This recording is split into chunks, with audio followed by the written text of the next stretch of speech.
حضرت گرامی محبوب کے گرامی کی پاکیزگی کو بیان فرمایا، ہر طرح کی نجس، ہر طرح کی پلیدی اور ہر طرح سے صاف ستھرا بنا کر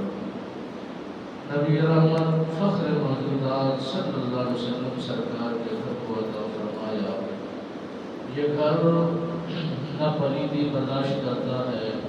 نہ پلید لوگوں کے ساتھ تعلق رکھتا ہے، نہ ہی پلید لوگوں کے ساتھ اٹھنا بیٹھنا کرتا ہے، نہ ہم کلام اور ہم پیالہ ہم دیوانہ بنتے ہیں۔ رب بے نیاز نے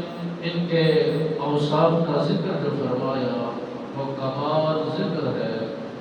جو تعریف فرمائی ہے وہ کمال تعریف ہے، اور ان کی پاکی اور ستھرا بھی ہو، ہر ملازم، ہر پلیدی، ہر غلطی، ہر کمزوری سے پاک رہے، اور زمانے کے اندر نشابر رہے، زمانے کے اندر رکھرا رہے، اور زمانے میں ہر طرح کے انسانوں میں ان کا وقار مختلف ہو، ان کا معیار مختلف ہو،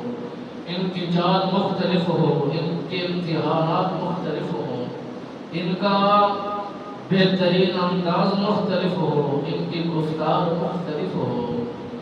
قرآن کریم کو پڑھ کے دیکھیے، ان کے اوصاف کا ذکر پڑھ کے دیکھیے۔